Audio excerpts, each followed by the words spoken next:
All right, I think we're live here. So if you're in the chat, welcome to Bateman Live on a Thursday night, and you can welcome my guest, Ten Horse Monty.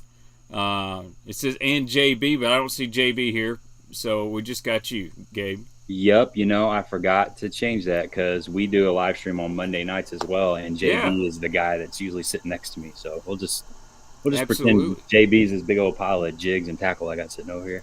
Well, maybe he can get in round two when we do another one. But I Sounds appreciate good. you coming on here, Gabe. I know you had asked me to come on your stream before, and things didn't work out, but that's okay. But I wanted to reach out to you because, man, you've been killing it lately with a lot of really good interviews with different touring pros and local hero guys, and got some really good content. And I want to help you get that out to people.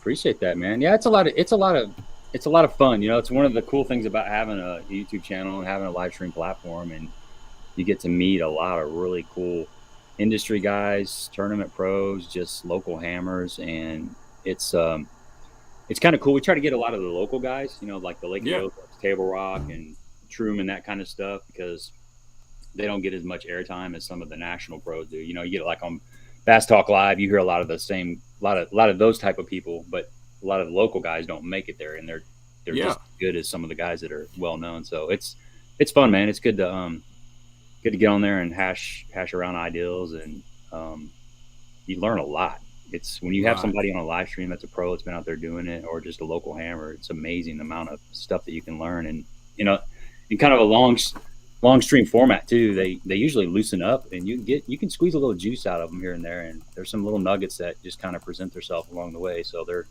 always good. Yeah, so back when very first started streaming, it was just me on my kitchen table, and then in the tackle shops, I started to get a few local guys in, and I always enjoyed having whether it was Terry Bolton or Brent Anderson or whoever else local.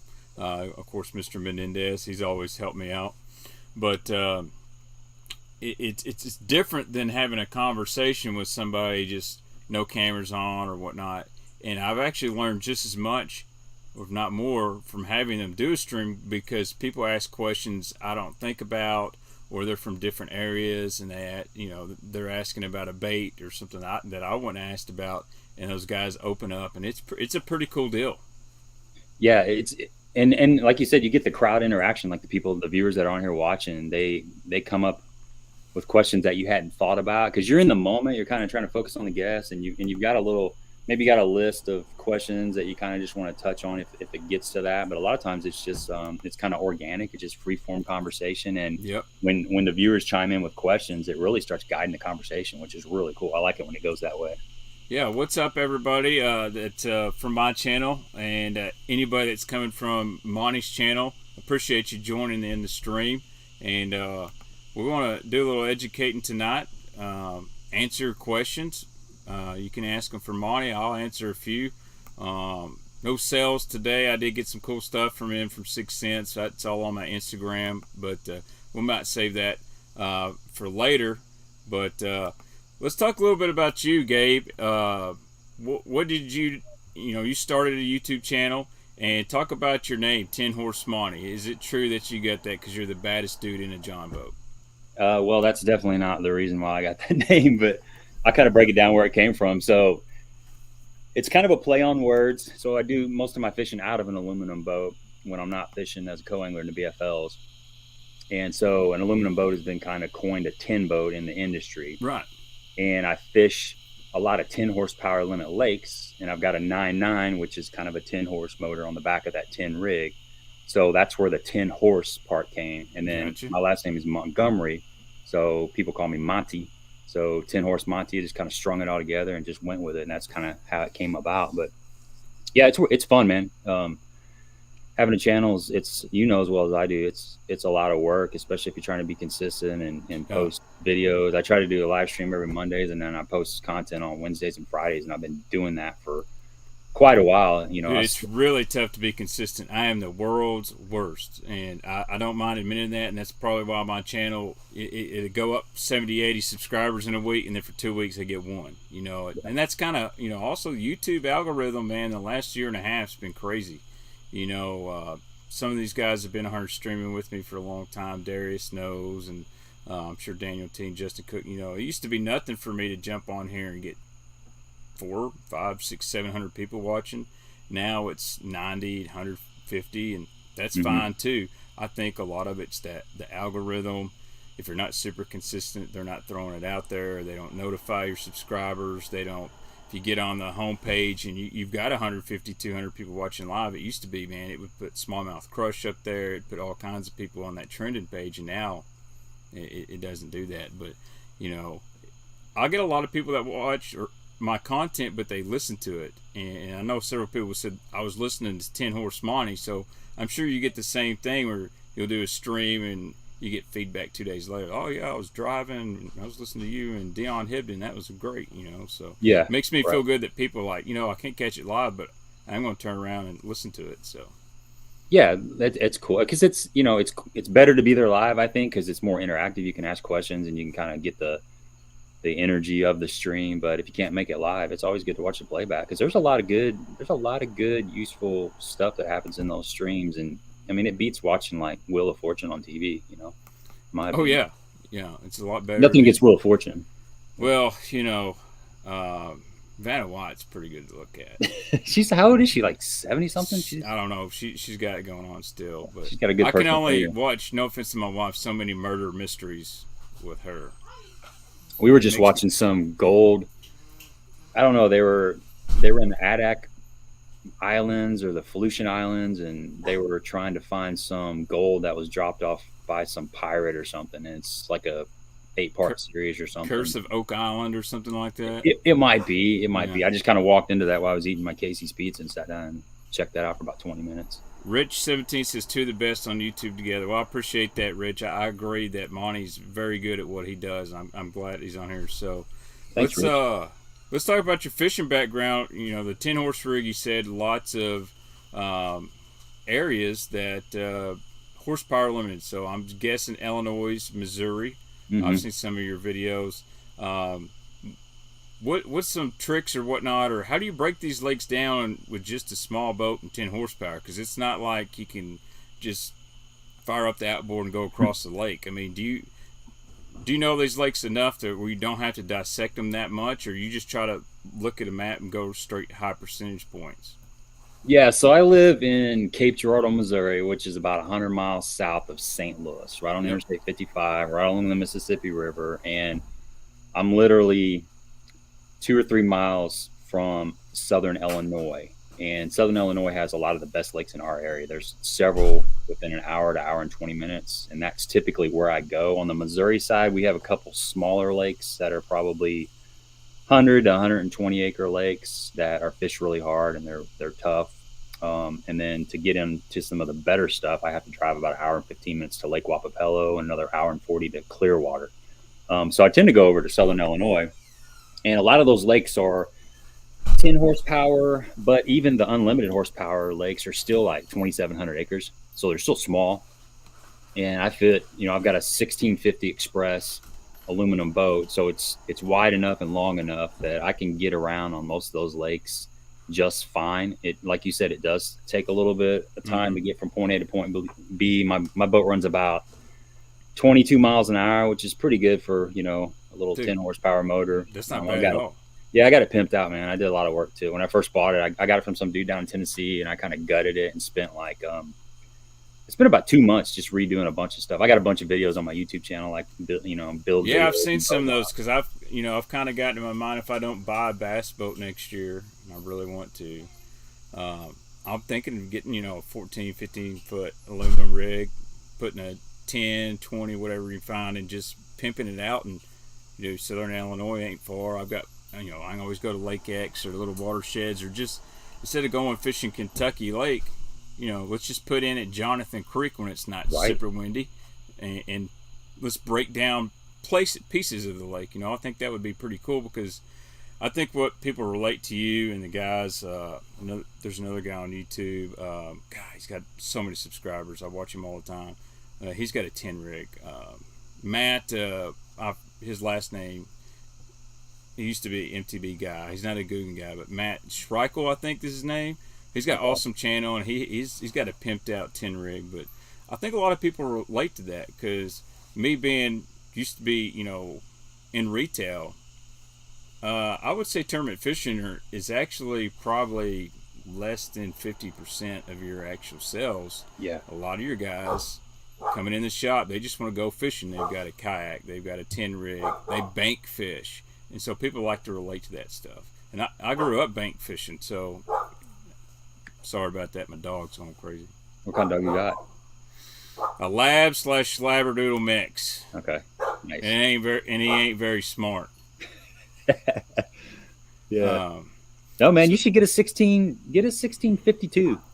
That's what I always recommend. Getting the widest, at least a 1648. Right. I think if you go any smaller than that, you'll be disappointed over time, and you won't feel as safe. There's a big difference in that 48. Yes. So back in the day when I bow fished, that was always the recommendation. Always go as wide as you can get away with. Yes. And I always felt anything less than 16-footer, you're kind of, if Junior was to go in there, it'd be a little sketchy. 1860s are really nice if you can find one, but the bow fishermen grab them all up around here. That carp shooting and everything's gone crazy. So those wide aluminum rigs, shorter than 20 foot, man, you better be on top of it. It's because some guy, old redneck's going to put halogen lights and all that stuff on. They're hot commodities. It kind of depends on what you want to put on the back of it. If you're wanting to keep it around a 10 horse, then I wouldn't go any bigger than like a 16 foot because at 1860 it's gonna be like 2 Well, miles. I'd like to come fish some of those lakes. I know I used to fish Egypt every now and then. Sure. And it was really good from like end of November to February when everywhere else was frozen. That water was still in the 40s. They had both those power plants and guys going, and guys were catching them on buzz baits and swim jigs and topwater. And now, correct me if I'm wrong, I don't think either power plant's going, correct? No, they shut down about, I want to say like 70% of the power production at Lake of the Egypt. There's still a little bit of hot water trickling in, but it actually froze up solid like 2 years ago. Wow. It had a bunch of good grass in it too. It's coming back. It was gone for a while, but the last 2 or 3 years, it's really taken a hold. It's pretty nice right now. I was over there a couple of weeks ago looking around, and it's starting to get right. Some of those backs of those creeks and stuff, it looks like Gunnersville back there. It's pretty nice. I actually filmed a couple shows there. One was with Dan Moorhead. He'd never been on it before, believe it or not, and went there. And it was like the first time I actually saw how good a Vision 110 from Megabass was. Yeah. So I'm sitting in back there filming, and it's just like every cast. And he just throws it down there. But what was good about it is he was really explaining, not this is a magic bait, but how to use a jerk bait and find fish. And he probably caught like 30, 40 in a row, but they're all like that big. But then he was able to kind of run that pattern and end up catching a couple of really good fish doing that. And I filmed Bolton down there, and he caught like a 6.5 right out of the gate on a frog. Dang. This is like October. I'm like, dang.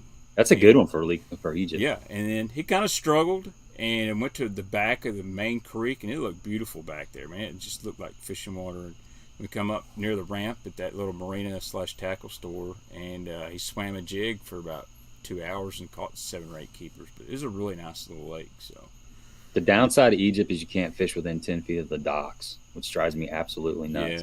Yeah. Basically, we learned that on accident. I'll just put it that way. Yeah, there's a couple Karens on the lake that'll come out and let you know. Yeah, well, you can make some good YouTube videos, get you a lot of clicks there. Dude, I need a good Karen to hit that 10K. That's what I'm waiting on. Hey, man, I hope we can get some more guys going over the channel. I can't promise you 10K, but we can try to get a few over there. I'm all about trying to help people out. So. Yeah, same here, bro. Same here. Here's a good question. This is from Oliver Siebert. Thanks for joining in, Oliver. Gabe, as a co-angler, fishing behind guys, how do you prepare for an event knowing you might have to fish different from what you naturally want to do, and what's your number one go-to bait? I like the bait question. Let's roll with it, Gabe. Yeah, what's up, Oliver? He's a hammer too. He's got up in that profile pic. Yes, sir. Man, it can be tough going out there I try to get on, if I can, I try to get to the lake and pre-fish at least once or twice, especially in the Ozark division. I travel with Mike Marfeld, and he lives in St. Louis, so I'll typically drive up to St. Louis early Thursday morning and jump in the truck with him, and we'll go down to like Lake of the Ozarks, Table Rock, Truman. and we'll get some pre-fishing time in on the LBL division, the Kentucky Lake ones. I usually just jump in. I usually just jump in the morning of and go with it. But you just never know. I kind of have to. The nice thing about being on a lake at least a day or two before the tournament is you kind of figure out what you can get some bites on. Like when I'm fishing with Mike, he's a jig fisherman. So I know if there's a jig bite, he's going to find that jig bite. So I'm trying to throw other stuff. I know I've always got that jig bite to fall back on because he'll find it if it happens, whether he's dragging it or swimming it around docks and stuff.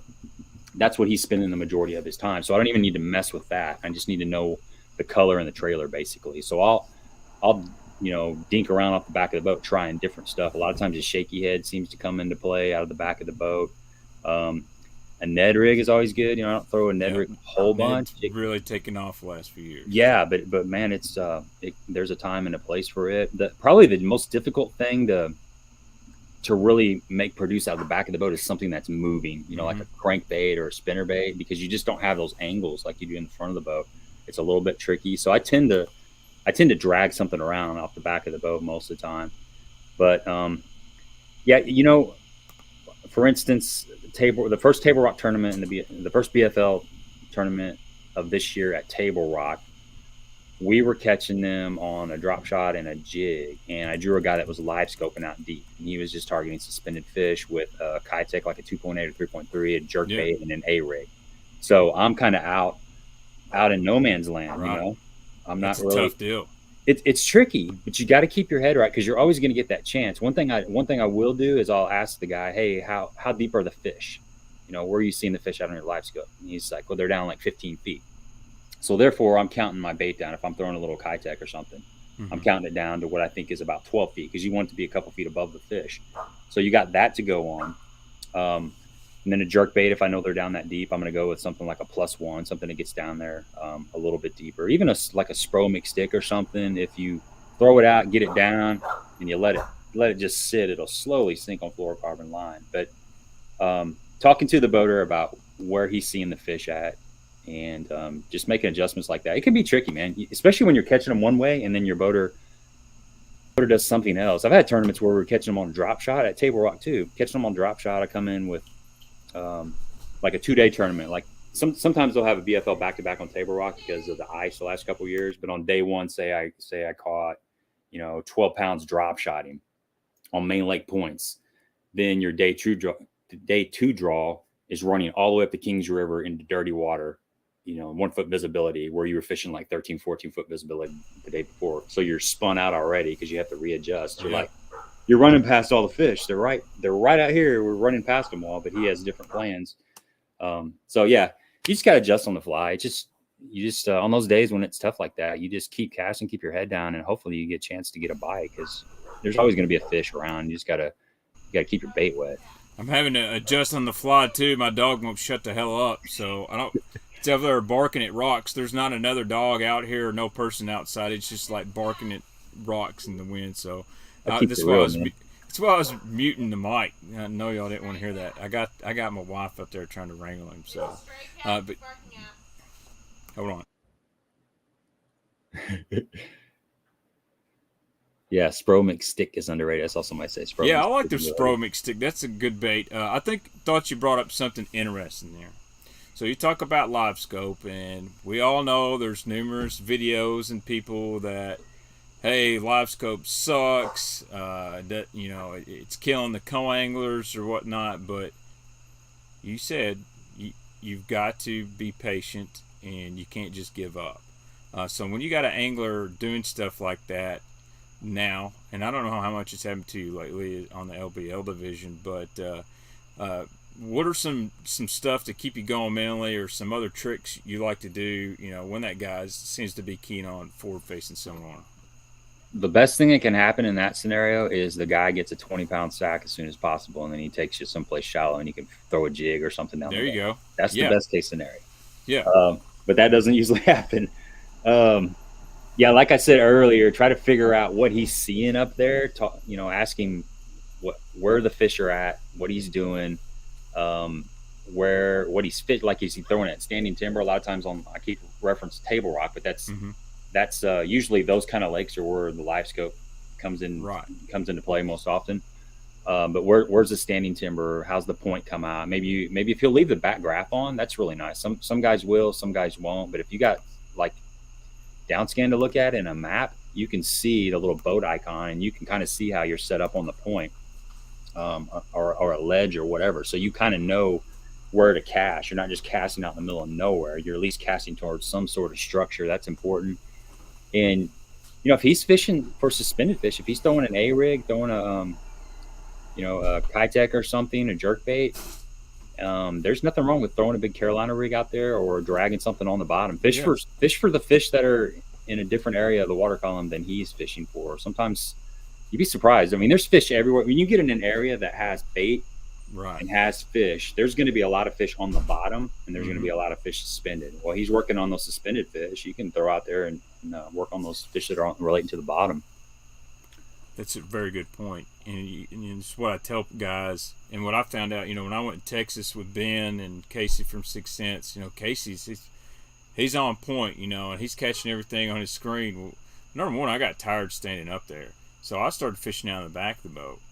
And you got to remember that if those fish are suspended, like you said, 14, 15 foot of water, in my case it was like 25, his cone's only this wide, so he's only seeing a very little. Well, I'm throwing straight out the side, whatnot. I know there's bait around. We just fished some of those areas, and he's repositioned the boat, and I was able to catch quite a few fish throwing the total opposite way because I knew what was to my left or to my right, and you knew there was fish around. And I think that's a great point, that there's more fish in the water than just what's in front of the trolling motor. So yeah, keep your head on a swivel too. A lot of times, especially if he's live scoping, he's really focused on that graph. There could be a fish bust kind of off to the side that he doesn't hear, he doesn't see, and you can fire out there and pick off those fish behind him sometimes. Yeah. And even on the down scan, a lot of times he's looking kind of out in front. That 2D or that down scan sonar might be off the back of the boat. You may see some fish there, and you may just kind of pitch your little drop shot out there, your shaky head, your Ned, and you can pluck a fish or two off. It's really about just staying focused and just fishing the water that's presented to you. That goes I fished that first BFL last year, and I found my footage. It's not the greatest, but at least my fish catches are there. But well, sometimes I wasn't even recording. I'd hit the button in the middle, reeling it in, but it's still counts. I mean, it's tough to do that. I'm going to be honest. It's actually, I think every boater you've been with's been very generous to let you do that. And mine was too. He had no problem. He's like, man, if we win this thing, I'll be glad for it to be on YouTube. So I was like, all right, that's cool. I've had one guy, actually two guys that didn't want me to film. One was a guide at Table Rock, and he didn't want any of his spots shown, which I totally respect that. And then the other guy just didn't want it for whatever reason. But I always tell guys when I'm doing that, if there's anything that you don't want me to show, let me know. And while we're in that area, I'll do an audible on the camera to let me know, hey, don't show this. And it's all about a respect deal. And I think the more guys that see your stuff and understand you're just not going to give anything away, and if you're me, obviously I don't want to do you show whatever. And I always tell the guys, the one time I did, I said, I ain't going to put this on YouTube for a couple of weeks. Well, knowing me, it'd be like a year before I put it on there. But right. Anyway, let's get into some questions here. Here's a good one. And this is a pretty common question. Guys that are new to being a co-angler, says, Gabe, when you hang up on something fishing in the back of the boat, do you go back to get it, ask your boater to go back to get it, or you break it off and retie? That's a good question. I try not to fish out of the back, like casting backwards, for that reason, because it kind of messes up the groove, especially if we're moving down the bank at a decent pace. You'll get in a rhythm with the boater. You watch where he's casting, the angle that he's casting towards the front of the boat, and you can cast towards the front of the boat, but still 10 foot behind where his cast is. You kind of get in a groove if you're just working down the bank. So that way, if you do get hung up, you're still going that direction, and all he's got to do is just kind of cheat in a little bit towards the bank and pull it off. A lot of times, to keep from getting hung up, I'll fish something a little bit lighter. If I'm fishing a shaky head, a lot of times I tend to fish a 3/16 ounce, or sometimes even an 1/8 ounce if there's no wind, because you're going to get hung up a lot less with that lighter head than you will if you're fishing a 1/4 or 3/8. you're going to get down faster with the heavier stuff, but you're going to get hung up like twice as much. And I think sometimes that's an advantage. That shaky head actually will glide. It has a little bit different action, especially if the guy up front is throwing like a 3/8 ounce shaky head, and it's a shaky head bite. Same thing with the jig. You throw something a little bit lighter, sometimes you can pick up some bites. But I try to downsize my weight of my bait so I don't get hung up as much, and I try to cast in a forward direction as much as possible without getting, interfering with the boater and what he's doing. That's a good answer. I always, unless it was a moving bait, I always stuck a little bit lighter, or even downsize. And you draw a guy like Stephen Bargy, my good buddy, old Stevie. He'll probably go get your bait for you. He will. He might even try to buy a few off of you before the day's over. He's a good dude. So yeah, he is. He's a good dude. You gotta stay off my holes, though. I saw that video. I'm like, man, that joker fishing over there, man. He was wide open with everything. He's like, just let it roll, man. He is a great dude, man. I've known Steven forever. So that was a tough tournament. We had a good stat. I fished 3 tournaments with Steven, and we never hadn't won one. So all 3 we fished, we won. And then we fished one a couple years ago and bombed. But can't always happen like that. But he's a good dude. Should stop where your head, right? Yeah, his dad, absolute Kentucky Lake legend. Yep. His dad scored the first touchdown in Commonwealth Stadium. He played college football for UK, scored the first touchdown there as a tight end. So, little tidbit of trivia history. Yeah, Ray, his dad's probably one of the best brush bile fishermen on the planet, too. So, love to get him on here, but I'd probably get Steven on here. All right, here's a good question from Webb Columns. This is a good one. I didn't think about this. Gabe, how do you overcome being paired with a boater who is beat mentally before he even launches tourney morning? So basically me. So many are spun out if that first spot doesn't work or someone on their spot. Yeah, that's a great question, man. It does happen. People, attitudes are contagious sometimes. They are. Boaters spun out. Oh my gosh, my fish are gone, or this guy's there. What do we do? And then all of a sudden, oh gosh, I'm in for a day. What we got going on here? So in the back of the boat, you don't want to be that armchair quarterback or that back seat driver, but there are times when you can just kind of throw some subtle suggestions out there, and a lot of times they're looking for some, or even if they don't take your suggestion, it'll kind of spark something. Maybe it'll trigger something. It'll make them think about a spot that they totally forgot about that's not too far away. But yeah, there are times when they do get spun out. I try to be positive. That's right. Try to say we got plenty of time. It only takes 5 bites. We're in a good area. Maybe you talk about. I'm trying to think of a scenario that's happened recently where you keep getting all these good draws. It's hard to get like that. I have got some good draws. Sometimes guys will ask you, do you got any place you want to go? And I usually don't, because a lot of times the places that I would want to go, I was showed by other boaters, and I don't want to take boater A to boater B spot. I've never done that. That's really good. Just out of respect, because it's just a way. Now, some stuff, if it's if I already knew about it or if I found it in practice, I have no problem taking them there. But usually I don't do that. So it's just kind of just talk them off the wall. Just try to stay positive. And, sometimes it's like, well, seasonal patterns. Do you know any channel swings? Say it's springtime. Yeah. Let's go fish a channel swing bank that's got some rock on it. Okay. Yeah, I know one. We'll go over there.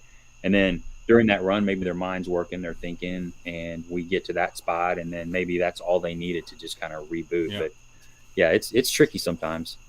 Always, because I live here, and when I fished co-angler was years ago. I was 18, 19 years old. I knew the lake pretty decent, but I was always afraid to say something.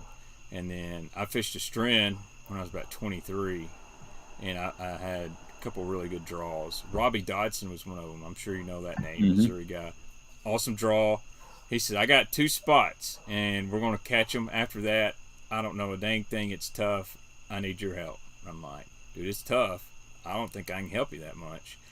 First spot, he was swimming a grub. And I'm like, what in the world? Oh, gee. Caught him a limit in about 15 minutes. I jumped a great big smallmouth off on a spinnerbait. And still to this day have no clue how it come on. It literally about ripped the rod out from us. It jumped, spinnerbait's in there. he's got the net. He's like, dude, this is a freaking giant. I didn't even know they lived here. And it got right up by the net and made one of those famous jumps and turns, and that blade come out. And I had a trailer hook and everything. And he just looked at me and he said, I had no clue smallmouth that big were on this point. And I'm like, that happens, no big deal.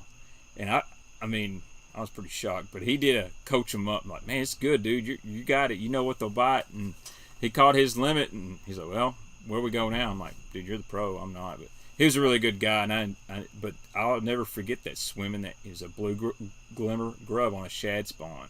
And light line, 8-pound line on spinner rod. I never would have thought about it. But, yeah, I think the mental aspect.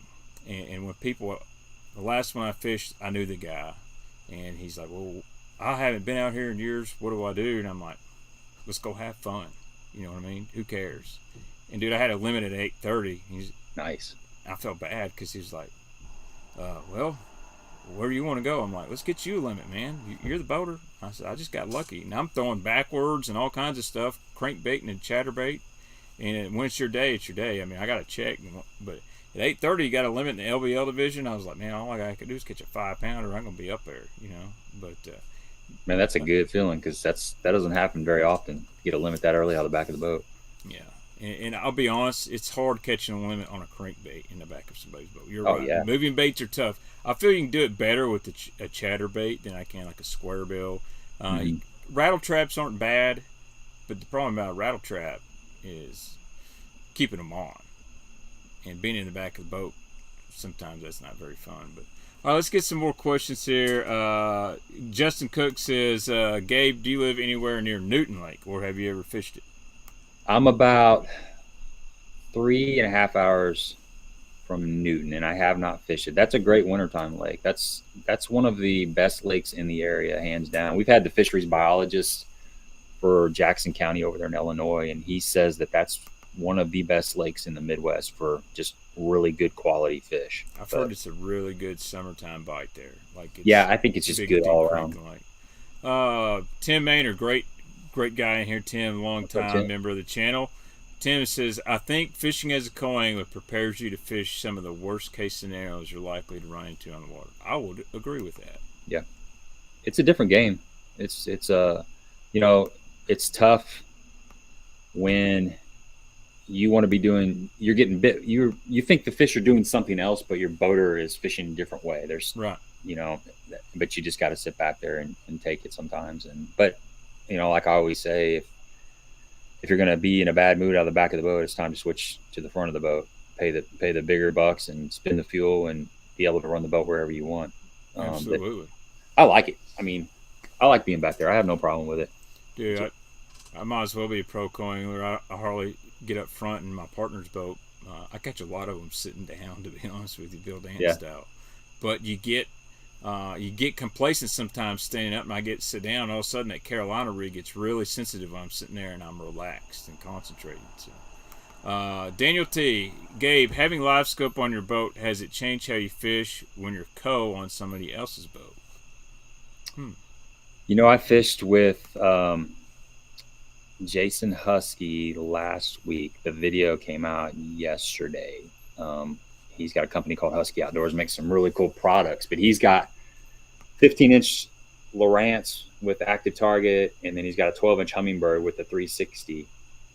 And he put it on the back graph. I didn't know you could do that. So I was in the back of the boat, and he put it on his back 12. And so I was watching what he was seeing up front, which was pretty cool. I couldn't cast to it, but I could still at least see what he's targeting. Yeah, I could see what he was targeting, which was kind of cool.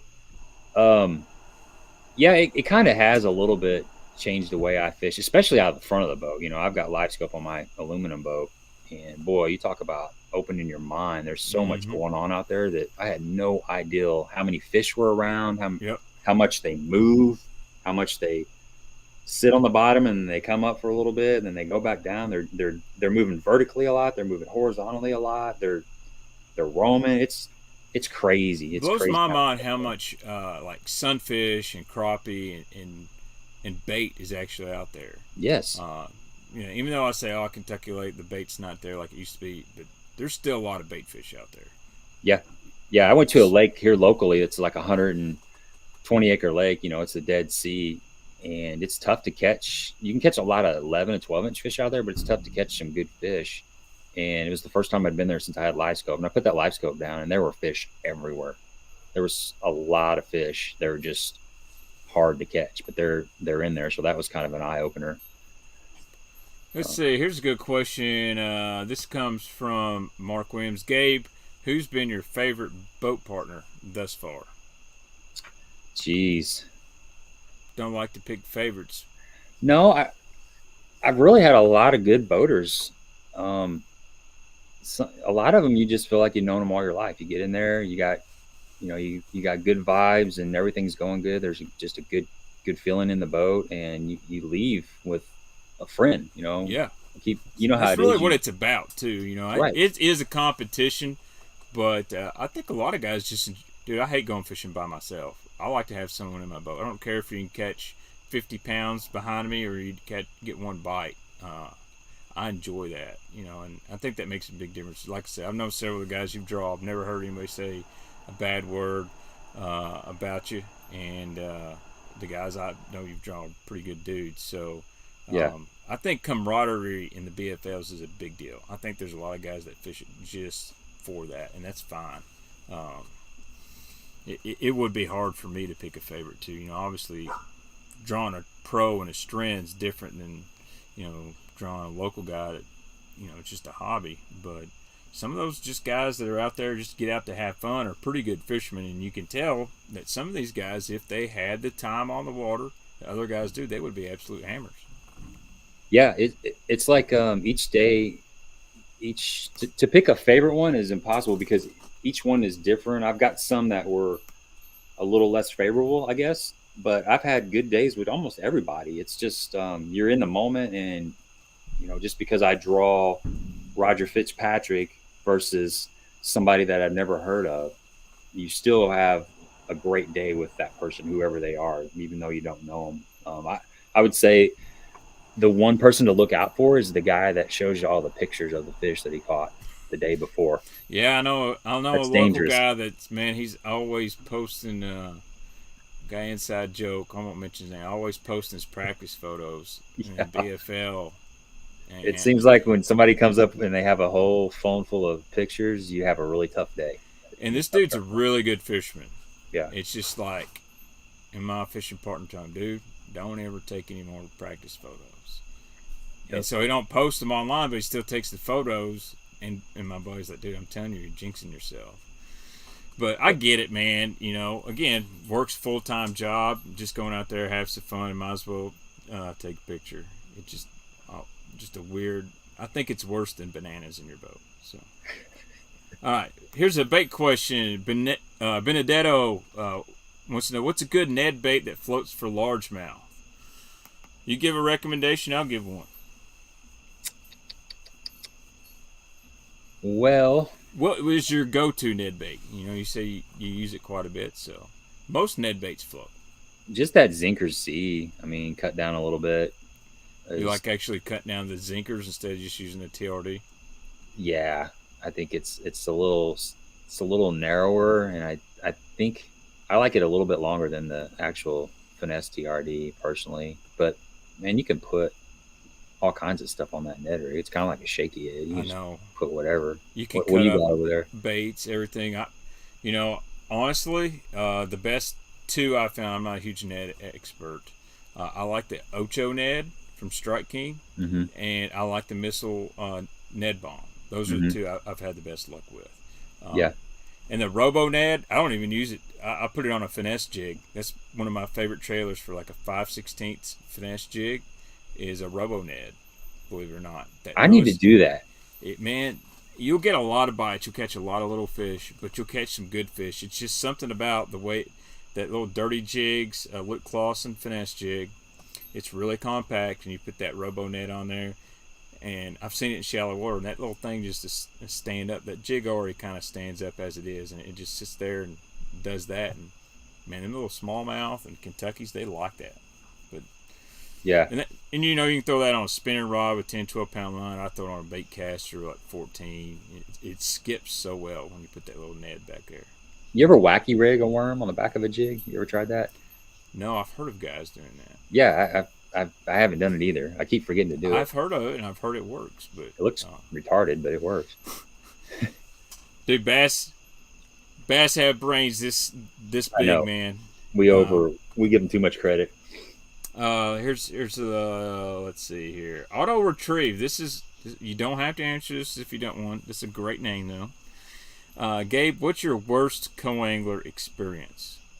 Worst co-angler experience. What's up, Doug? Doug's the owner of Auto Retrieve, which is a great product for. Awesome. It's a retrieval system that goes in your boat. I'll touch on it real quick. Go ahead. It's really you cool. Throw it all out there because I've never heard of it, and it sounds like I'd probably need it because I stay hung up all the time. It's super handy.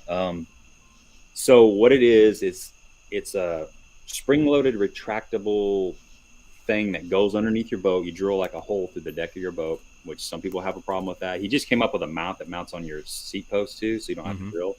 But so the retractable system is underneath the boat, and there's a little fluted nut that comes up, and it's got your hound dog retriever or your 44 mag or whatever your favorite lure retriever is.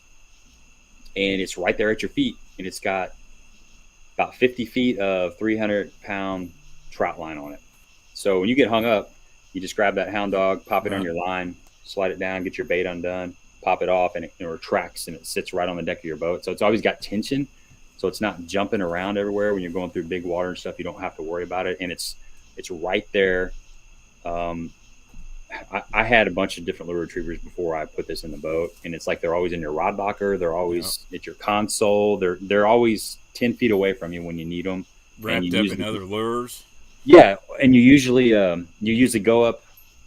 You'll just break off because you get mad. I also use it for like, even if I could see the bait, instead of like poking my rod tip down there and breaking that guide out, breaking your ceramic insert out, you can just pop it on there because it's right there. And, it's super easy. So AutoTreeve, luresaver.net, check it out, man. It's seriously is definitely a good investment. It'll pay for itself within like 2 or 3 trips. Sounds like a good plug to me. Man, I'm telling you, dude. Plugging the plug retriever. I got good plug and a plug retriever. It's a solid product, man. I think everybody should have one. So do you have like a worst experience? I mean, mine really wasn't with the person. Mine was the weather. I got in just an unreal storm on Kentucky Lake in that Stren. Like, oh God, like, man, I can't believe we're about to go out in this thing, and we did. And man, dude, I was wet. And I don't mean like wet. I mean my underwear was wet. Yeah, Kentucky Lake, man, it gets rowdy out there. I don't know. I've had gosh, probably the one that comes to mind was I won a BFL in Kentucky Lake, and I took that money and invested in a Costa. Right. They're Toyota series now, but it was the Costas. This is like 2015, 2016, something like that. And I had really high expectations jumping into that next level of tournament. And the guy I drew was fishing in 2 foot of water. We were fishing super flat banks. He was fishing for shallow bass that were already gone. They were gone. Spawners that had left. And we spent all day long, and the boat was in like 2 to 3 foot of water, just throwing, literally like 15 feet from. I don't know what we were doing. I mean, it was super tough. It's hard to stay positive in that situation because you can see what you're fishing, and you're fishing open water, and it's they're just not there. They were gone. They were gone. They had left, and he just never made an adjustment. He never pivoted. He was kind of back to that question that we got earlier. That guy was kind of spun out right off the bat, and he just stayed spun out all day long. That was probably the most challenging co-angler experience, having that high expectations. And that's 2-day tournament. So the second day I drew Jeff Archie from down there around Paris. Oh, I know old Jeff Archie. Good dude. So that was a clinic that day. That's the first time I was introduced to the scrounger head and the Castaic jerky jay. We did a lot of idling. He'd caught probably, I don't know, he was sitting in like 70th place. He caught some flipping fish because the water was up. And when I talked to him on the phone, he said, "Hey, we're going graphing tomorrow. Just be patient with me. I know what I'm looking for. When we find it, we'll be good." And we graphed for like an hour and a half, 2 hours. This is the first time I'd ever really sat in the boat where somebody's doing some serious graphing. Normally it's good like at it too. You scan a point or two and then you sit down and fish. No, we didn't do that. If he didn't see what he wanted, he kept on going. maybe he'd see something, he'd jump up, he'd throw like a 6XD a couple times, get a bite, and then we'd move on. But we probably fished if it was an 8-hour tournament, we probably fished 2.5 hours, and the rest was just idling and grafting. But we pulled up in this creek down there. It was on the LBL side, and there was a hump out in the middle of this creek, and he idled and just shut it down. And I said, "What's going on?" He's like, "We finally found them." And this was probably like 4 hours of idling. Really? And he caught. Well, I made the first cast with a Carolina rig. I jumped off a 4-pounder. He said, "That's either good or bad. That could either screw everything up or it could fire the school up. We'll find out." So he's throwing that jerky J. Blink, throws one in the boat. Blink, throws one in the boat. He had 5 in the boat within like 10 minutes. It was nuts. And then I never got another bite until he felt sorry for me and said, "Hey, get back in that storage compartment, grab that box that says, scrounger heads on it." I cut my Carolina rig off and he rigged the jerky J up on there, rigged me up, and then I caught 5 keepers. But I think he had 19. He went through like 19 keepers before I caught my first keeper. Wow. Yeah, it was nuts. Archie's a good guy, though. It doesn't surprise me. He wanted to help you out. He stayed there. He said, "We're not leaving until you get your limit. There's enough fish here." And he actually stayed there. And then we went head hunting. He put on he went from the 5-inch jerky J to like the 7-inch with a 1-ounce head. Mm-hmm. And we just went head hunting. So that was probably the worst co-angler day, and then one of the better co-angler days, right on the backside of that in the same tournament. Here's a good question. This is another one from Oliver, Mr. Jank in his profile pic. Bring it back up here. Oliver says, "Gabe is an avid fisherman myself. I can definitely see an angler with great knowledge. So when does the transition from co to boater happen for you? Are there goals you have to meet before it happens?" That's an excellent question. That's a good question, Oliver. For me at the moment, it comes down to vacation time, and then there's a financial commitment. There's a lot more money involved in moving over to the boater side, not just the entry fees, but the fuel costs with the boat and towing expenses, things like that. And then I'll have to take off a little bit more work time. So I plan on going over to the boater side sometime, and I've been saying it for like 2 years now. And I fish here locally. I fish out of the front of the boat and some of the local stuff.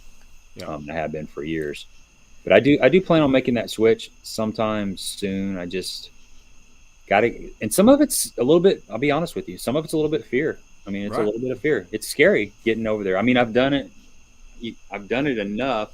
I fished enough tournaments that I'm comfortable with the tournament scenario, but it's a little scary having to make your own decisions. It's kind of nice being in the back of the boat and just letting somebody else drive you around and take you out on the lake. It's relaxing in a way, even if you can complain and moan about it when they're not on fish, but there is something nice about just being, having somebody run you around the lake. So yeah, it'll happen someday. I'm not in any hurry. Really. I'm kind of the same deal. Even though I like fishing team tournaments, of course that's different. All right, you're fishing together, but of course I want to buy a boat again. But man, just to get in the rhythm, I work 50, 60 hours a week. I can go slide MLF $100 and go get in somebody's boat. And if I want to nap the first 2 hours, no big deal. You know what I mean? Yeah. I've done that before. I'm just like, hey, go ahead, fish. I gotta catch up on some sleep. Yeah. And most guys laugh, but I'm not gonna bother no one. I'm just here to have fun and get the net. But it is it's a financial endeavor, because one, you got a boat, you're gonna put electronics on it. Let's just say it didn't have it. Gas, oil. We gotta remember where you stay has got to have a place to hook up, electricity to your boat. True. Whereas you're a co-angler, you can drive. Cape Girardeau is about an hour and a half for me, hour 40 minutes. So if you decide the very last minute you want to come up here, you could technically leave at 3 a.m. and make it here. I've done it before. Yeah. With the boat, it's a little harder to do that, because you got to get it ready, you got to do all this and got to do all that. Then you got to buy food and drinks, which, if I'm a pro tip here, bring your own food and drinks. If we're a co in my boat, I'll have them and I don't mind you. But there's some guys that they bring for them. They don't always expect to share, which, right or wrong, no big deal. But right. All right, Joe Walsh on there. What's up, buddy? Yeah. Web Columns asks, is the co-angler's worst nightmare a sight fishing tournament? You ever been in the back of a boat when somebody's sight fishing? Yeah, it's not fun. Yeah. You ought to be in the back of a boat with me sight fishing. It's worse because I'm terrible at it. I'm not that good at it either. Usually around here, the water gets really stained in the winter and it stays really stained. There's not a lot of real true sight fishing opportunities. I mean, we're still catching spawning fish, but we're catching them on moving baits. I fished another Costa tournament. I drew some guy from Michigan and he was sight fishing. We ran down by New Johnsonville and he power pulled down on this one fish for 45 minutes and never got that fish to look at his bait. It was, I I had a grid pattern about every 6 inches from the back of that boat to out in that bay everywhere. I mean, I knew every single pebble in that whole little bay within 50 yards from the boat. I changed baits a couple different times. And I caught a keeper, oddly enough. Oh, yeah?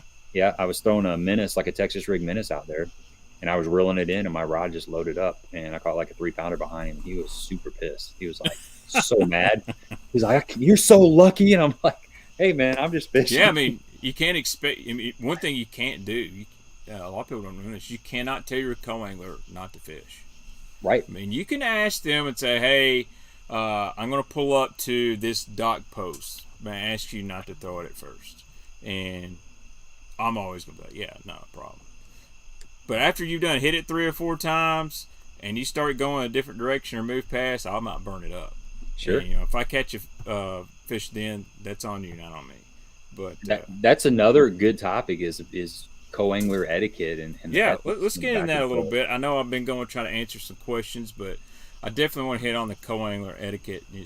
I'll give you a little bit of mine, and you tell me how you'd expand on that or not. One, well, I won't get this one because I have a different opinion, but one, always let your guy fish his stuff first. Just like the example I said, if he's going to pull up to a brush pile or a stake bed or a bush or dock corner, let him go ahead and soak his stuff in it. Even though you can make the cast, sometimes I'm like, I'm just not going to pull the trigger on that. Always get the net ready. And I don't mean, and don't get it in the way. So when I first learned, I'd get the net out, but I might have it laid somewhere where somebody could trip on it, or maybe he gets to me and he can't get it easily. I always get it to where it's easy for me to get it there, but it's also easy for him to get it. And I try to pay attention. And sometimes these guys aren't real good about saying, "Hey, get the net." You just look over there and the fish is jumping. He's like, "I need the net." Well, I try to be there. Even if I've got a good cast, I just hit the button on my bait caster, spin it around, I'll run over there and try that. Every now and then it's happened where you're doubled. I just assume his is bigger, and I try to get his first. Again, I bring my own snacks. I'm not bringing the whole gas station. A couple little Debbie's, Gatorades, and a Diet Mountain Dew. Bring a couple Tylenol too, because you get out there and you start feeling like crap. Sometimes you need a Tylenol. Bring some toilet paper. Boat ain't always going to have toilet paper, and they'd rather take you to the bank than have you boo-boo in their boat. I can tell you that. Especially when you got fish in the live well. Exactly. I actually used to bring, when I was fish calling, I would bring some, one G-Juice, it was the Fish Alive stuff. You don't know how many times those boaters got, "Man, I can't find my Fish Alive." Or "Hey, man, got you."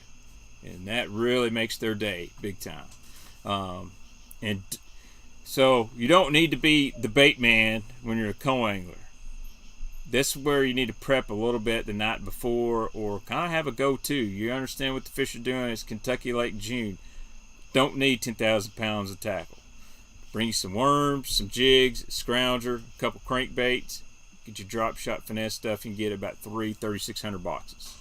I mean, I don't care if a co-angler brings a lot of tackle. I'm fine with that. Just have it condensed where you can fit it in a compartment, or if we're running down the lake, you can put your legs over it and it's not sliding under a hot foot or something like that. Yeah, that's all solid points, man. I'd like to give a shout out to Frank Williams over there. All right, Frank, shout out. Where are we at here? Let's see, Frank. Oh, there he is. Frank says, "You're not wrong. Could not have said it better myself." It's a good-looking bass in that profile picture. And if we haven't answered your question, I'm sorry. We're just I'm just trying to go. So on the etiquette, what would you expand on, Monty? You're obviously the co-pro. Yeah, I kind of do this thing where I don't cast before my boater does. When we get to the first Right. spot, I just I'd wait. It's agree with kind that. of like waiting till everybody sits down at the supper table before you take a bite of food. It's the same kind of concept in my head. And yeah, all the points that you just said are exactly what I was going to say for the most part. Um, don't cast if it doesn't feel right. Don't do it just because you can. If the boater has just broke off, or he's retying and he's got his head down on the deck and he's not looking, not paying attention, don't fling a bait over the front of his boat just because you got an opportunity at Right. Yep. some choice piece of cover up there. That That happened to me a long time ago, and I was really pissed about it. Yeah, you may catch. I mean, you may catch a big fish. Who knows? You might put a keeper in the boat, but when you hook up that fish, you're going to be caught. You're going to look like an idiot. Second thing that can happen, you'll probably get hung up, and then you're going to be hung up, and you're going to get caught red-handed. That's disrespectful. And thirdly, that's just going to put a little bit of doubt in his head. And a guy in the front of a boat can make it hard on you. Yes. If he wants to make it to where he cuts off your angles, if he's a good boater, he can do that. He can make it really tough on you. So you want Go to, parallel some riprap. yes sir, yes sir. He can sit that boat like 6-7 foot off the bank and start chucking a square bill, and it's a long day. That's probably the worst. That's probably the toughest condition I to would fish say out that's of. worse than sight fishing. I agree. It's tough. At Yeah. least sight fishing, he can be anchored down, and you basically he's looking at a fish, so you got everything behind you. And like you said, you can make a little grid. You may have to grind it out, but if he's sight fishing one on the bed, there's got to be some males or something out deep, at least swimming around. If you're going down a riprap 3 feet off the bank, and he's going a flat side or square bill or even a buzz bait or something like that, it ain't It's happening. tough. You've got to drag the Ned way back there. It is tough, man. It's a long day. I've been there before. But yeah, just be courteous to the boater. Just do unto others as you'd want them to do unto you. That goes a long way. Just common sense. I'm gonna type this reply real quick. All right, let's get on. I want to ask you this: do you tip your boater, and what would you think is a fair tip? As far as giving them gas money, Yeah. oh yeah, definitely. So the way I do it is at the end of the day, when usually after we're weighing in, and um, you know, probably after we put the boat on the trailer, I ask him what he wants for gas. Um, 40 bucks seems to be the most common number, and it depends. Some guy, everybody is different. It's Some guys don't want anything. Some guys will say, I was already going fishing anyway. You get that a lot. Some guy, I try to at least force them to take a $20 bill, especially if they haven't really ran around a lot. And then there's some guys that make a really, really long run. So I'll say, what do you want? 40, 60 bucks, something like that. But I always offer. You're always going to offer. Give them the choice to say no. Right. That's just kind of how I approach it. Yeah. So I see both ways of it. Like, I would never complain about not getting it. Like, so if I'm a boater, and I have been, and I've had a guy not giving me any money, and I was fine with that. But I've also, as a co-angler, I always offer, whether it's, when I fished last year, hell, gas wasn't even $2 a gallon. It was great, whatever it was. No, that might have been 2 years ago, whenever it was. The gas wasn't $2 or gallon or what it is, maybe $2.50, something like that. And I said, here's 40 bucks. He said, what's that for? I said, that's gas. He said, you're the one that caught all the fish. He said, I should have give you a tip. And I was like, no, He said, well, I don't want that. I said, all right, here's you a hand, $50 of 6 cents baits. Oh, I'll take those. Yeah. Okay. But I also see this part. I don't like when boaters complain about not getting gas money. Everyone should offer it to them, but not everybody's going to give you $100 for gas. I think gas prices get back down, level out. 40 to 50 bucks is pretty good for gas. Now, obviously, if you run from Lake Barkley State Park to Paris, Tennessee, and guy burns 200 in fuel, you might want to up it. But what if he zeros and you zero? What if you get down there and he's just, as a boater, you got to understand it's your boat. You should not be fishing a BFL if you're using your co-angler to depend on gas money. And I've seen some guys that are really adamant that they should be splitting it 50-50. I made a long run. Dude, I've made a long run. Spent $200 in gas to run from Moores to Dover, Tennessee to catch 12 pounds of bass. My co-angler was like, hey, how much money you want? And I said, nothing. He said, what? And I said, nothing.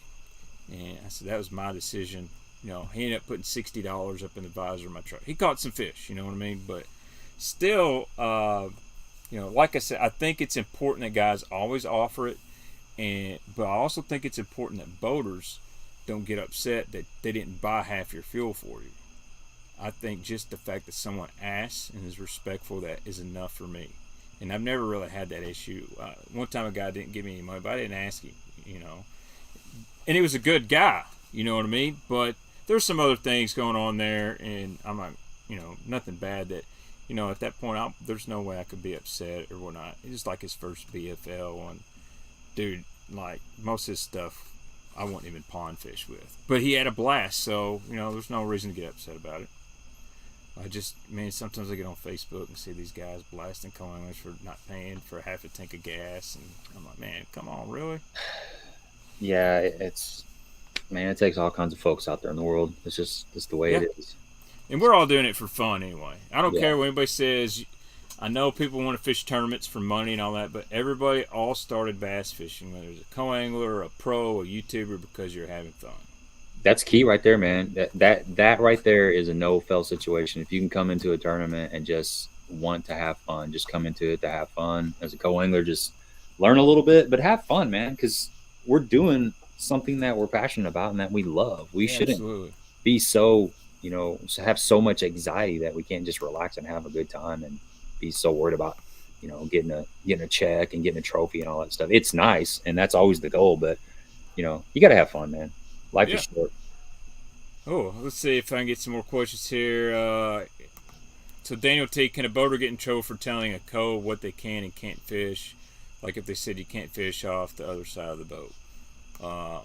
I'm pretty sure the way the rule states MLF is there's an imaginary line in the middle, which a lot of guys throw at 45 degrees. If I'm a boater, I don't care.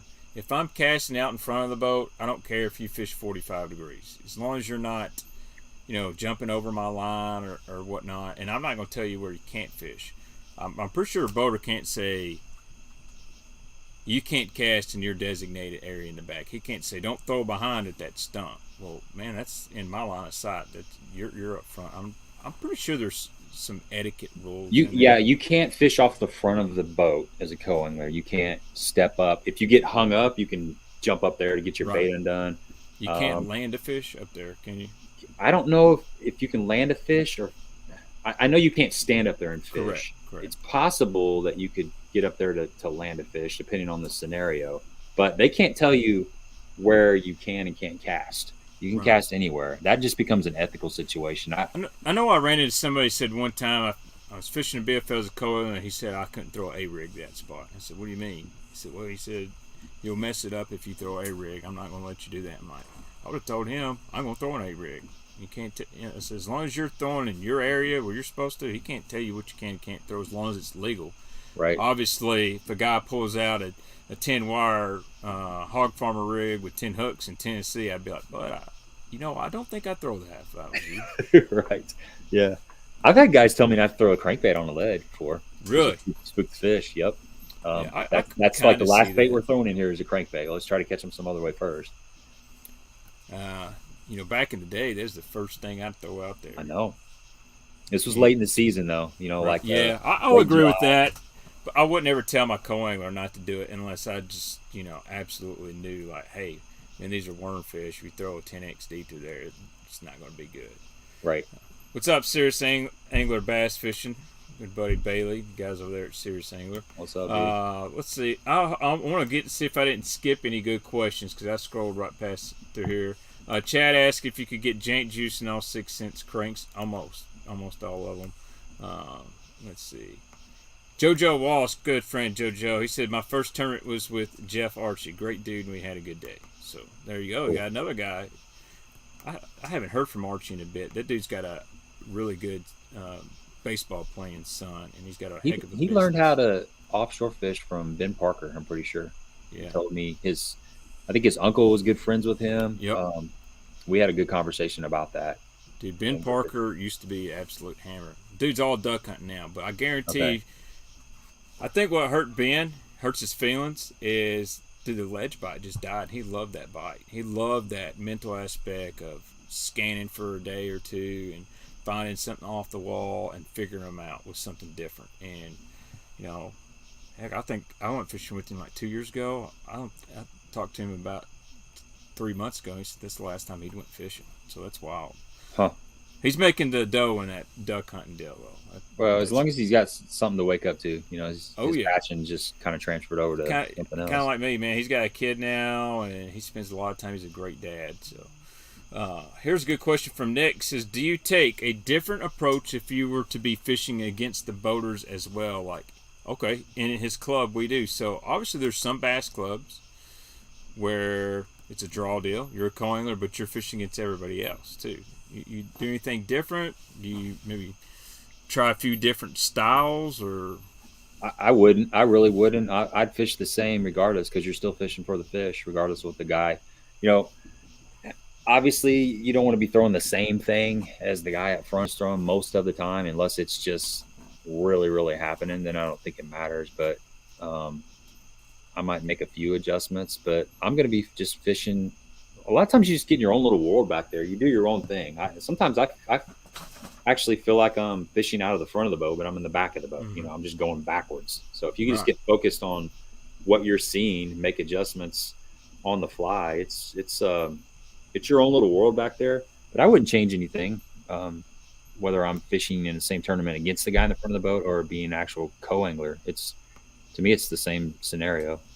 All right, Benedetto says, Gabe, when the bite's tough, what do you rely on? What's your go-to when it's that tough bite? When it's tough, I was actually thinking about getting into some baits. Yeah, let's go.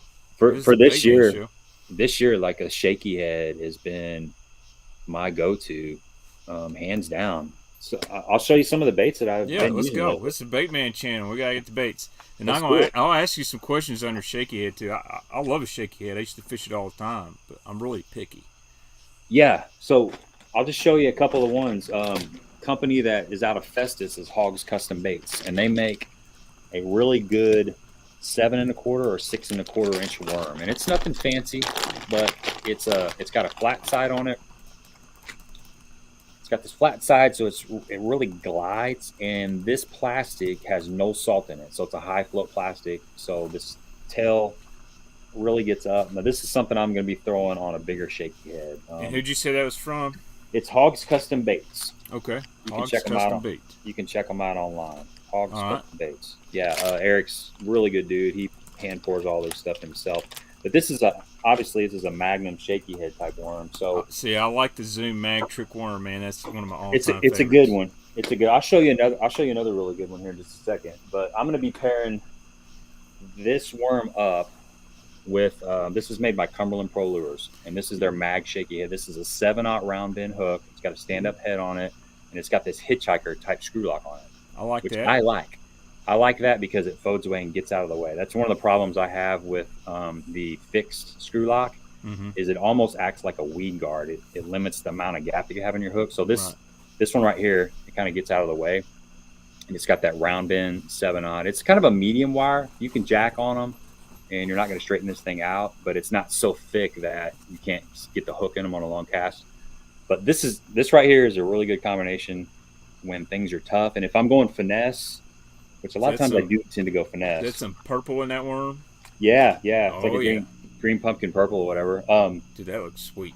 It's a good worm. It really is. That color right there, that's not just a Kentucky Lake deal. That's an Ozark deal, Texas deal. For some reason, that green pumpkin purple will catch anywhere. Just a natural looking color. It does. Sometimes they want a little bit of flash, that just a little bit of a fleck in there. So it's the other one. There's one of them I'm not going to talk about, but I'll tell you. Yeah. Got that secret. But if you're watching in my videos, it's not too hard to figure out. Okay, so go watch Monty's video. He's got the juice on the video. That's and the reason that's well played, buddy. The reason I won't talk about it is because somebody showed it to me, and I don't want to be disrespectful to them, but it's pretty easy to figure out. Here's another really good worm that I've been playing around with this year, and in my Truman Lake video, I fished BFL down Truman Lake. I caught one keeper. It was a clutch fish, and it came on this one right here. This is by Husky Outdoors. This is called the Perfect Trick Junior. It probably won't focus, but Perfect Trick Junior, and green pumpkin purple once again. $4.79. That's a good price. It's a 10-pack, yeah, and they're the same type of deal. It's a high float plastic, no salt, so it really gets up. And this is a really unique design. This is a molded. He made this. He's a machinist, so this is an original mold. It's got that bulb tail on it. Yeah. It's got the ring, kind of ringworm type of deal, but it's a high float plastic, so it really throws that little tail up in the face of the fish. And I'll put I'll take a little spike it marker and just kind of hit that little nub right there, like an eighth of an inch, a little nipple, just kind of hit it with the chartreuse. That's all you got to do. And I'm throwing that on. I got 2 heads. Once again, this is a little Cumberland Pro stand-up head, screw lock, and I'll cut that screw lock down. I cut about half of that off because I don't like. That's one thing with the shaky head. The less screw lock you got on there, the better off you are, in my opinion. Because, like I was saying earlier, this acts is kind of like a weed guard. Right. If you get rid of that, well, I'll show you this other one. See, if you get rid of that screw lock, you've got. It's kind of hard to see. You got a lot more gap in this one than you do this one. So this is a Cumberland Pro. This is great for like skipping around and stuff. But if I just fish in open water, this is the Jewel Pro Shaky Head. It's a good one. It's a really good one. They used to sell quite a bit of those. I used to love the Jewel football jigs for the hook. I really they mix their hook. Yeah, they make some really good baits. But that's right there. If I am in a pinch and I need a bite, I'll put that light shaky head or that mag shaky head in my hand, and I'll fish it for hours. Because if you come across a fish, they're going to suck it in. And then I think it's kind of a standard. Everyone thinks shaky head is one of the go-to baits, but I really feel like the co-angler made the shaky head famous. Starting in the FLW days, a lot of guys really made that using that finesse technique, from the back of the boat to catch checks. And now shaky head's a go-to for pros in the front of the boat. I don't throw it on a spinning rod. If I'm throwing it on a spinning rod, it's got to be like 16th ounce. It's got to be really light. Yeah. Kind of do the BFS thing. It's like a 7-foot medium heavy, in a sensitive rod and like 12-pound line. And I found that works the best for me. But there are some benefits of using a spinning rod, and you get down to them real light weights. That's what I do. I got a 7-foot Falcon Cara medium heavy rod, and I put 12-pound fluorocarbon on it with my shaky head. Now I used to fish a spinning rod, and I will if I'm throwing like you said, like an 1/8 ounce maybe. I'll throw a 15-pound braid to like an 8-pound fluoro leader on a medium spinning rod. But I've kind of not graduated, but I've transitioned over to a bait caster. And one of the reasons is I'm going to give you the floor real quick. Okay. My wife's hollering at me, so I'm going to put myself Go right ahead, man. You entertain the audience. You're used to doing that. I will, man. No problem.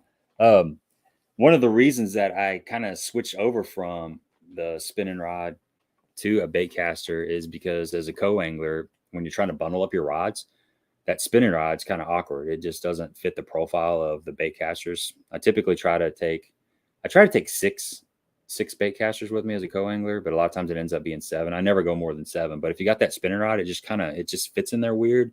And then fishing out of an aluminum boat, we have a lot narrower front end, and that spinning rod it's just an oddball reel it sits up a little higher. Sometimes your trolling motor will hit it when you're stowing the trolling motor, and it doesn't lay as nicely on the front deck. So I think I don't know. It seems like you got a little bit more power, a little bit more leverage with a bait casting setup when you do hook a fish. It seems like you can get them in the boat a little bit quicker. But I do love a spinning rod. When I was up, I fished Mille Lacs last year with my buddy Ron, catching those big smallmouth, and all we threw was spinning rods. Now Ned rig, when I'm throwing a Ned rig, it's still on a spinning rod. I haven't transitioned over. I'll be honest, it was a hard transition for me, obviously, from this one-time best power fishing lake in the country. I've got one really good spinning rod. It's a Daiwa with Daiwa Tatua. I'm going to have to break down this fall and probably buy about 2 more combos. Something that's a little bit. I can do a lot with this Tatua Elite. It's a Cody Meyer drop shot rod, but I've thrown Neds on it. drop shot's amazing for. I've thrown little ball head swim baits. It loads up really good for that. But then you get into the scenario, well, I've only got one. Yeah. But you got a finesse fish. You really need 2 or 3. You need your Nico rig. You'll need your little swim bait, and then you can need a drop shot or shaky head, whatever. And drop shot rod's really not a good shaky head rod in spinning, It's a little too soft. A little too soft. Whereas with a bait caster, I can cut a shaky head off and put a finesse jig on it, and I got the same rod, or a small spinner bait or something like that. So, and that leads me to this question. If you want to talk about more baits, it's fine. How many rods, reels on average? If you're a co-angler, what's the magic number for you? 5? Yeah, I always say 5, but I end up taking 7. It's just the way it always works out. I don't, and here's the deal. I may not touch 3 of those rods, but they're there. I may pick them up and make 2 or 3 casts and just put it down. That's it. But I feel more secure just knowing that I've got those kind of technique specific rods just laying there. Right. And a lot of people don't think about this. I do this if I'm a co-angler.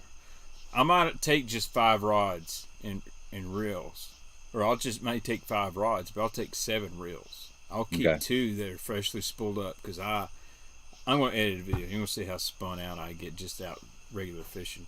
But you go throw that flat side crankbait with that 10-pound fluorocarbon, and then I'm just pissed. Well, you know what? Just undo it, put a new one on there, and go.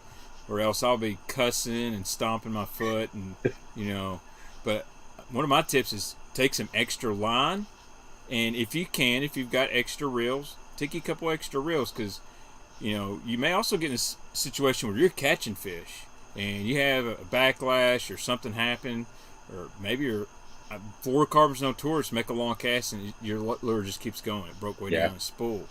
Well, man, I ain't got enough of that 14-pound test. Well, that's all right. I got another reel full of it. Just take it off and go. That's kind of one of my little tips. I don't see a lot of guys tell that, but I'm always like, man, I always take me a couple reels, extra ones, if I can, spooled up.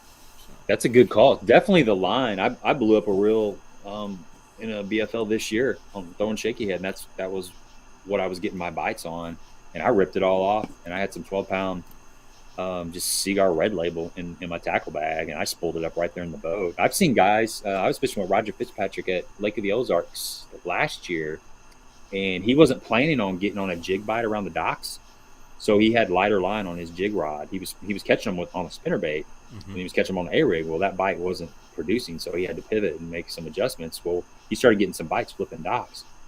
After he got like 2 or 3 bites, he said, I'm going to sit down and I'm going to pull all this line off and put some heavier line off. And he sat down in his bottom of his boat, pulled his 15-pound test off and put like 17 or 20-pound test right there in the boat. But he took the time to make that adjustment. And probably 45 minutes later, he set the hook on like a 5-pound 10-ouncer. And it would have been a completely different ball game if he'd had 15 pounds. 15 pounds plenty, but 20's definitely plenty. I feel like that also, that you make a great point. So I'm the guy that, dude, I hadn't even re-spooled my line this year. I've been fishing quite a bit, but I'm like, man, it's good. Whereas a guy that's like him, that's what separates getting a check and winning a tournament. It does. It does. What if he breaks that fish off? And it's so stupid, and then he'll too. go back, I should have changed that line. I know, man.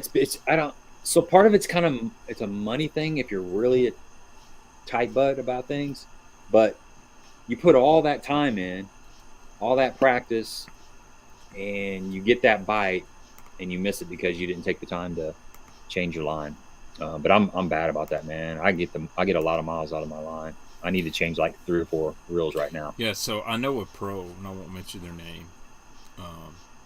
I've known them for a few years, and they told me, I was at their vehicle. We were talking out in the parking lot when they had this huge box of line. I'm like, holy cow, man! You go through that much line? I'm like, no. And I'm like, and they literally told me, said, man, first tournament of the year, I was using the same line I used in the last tournament of the year. I'm like, dude, you're fishing for how much money? Yeah. He's like, oh, that stuff don't go bad. If you're breaking off, you're tying bad knots. I'm like, yeah, BS.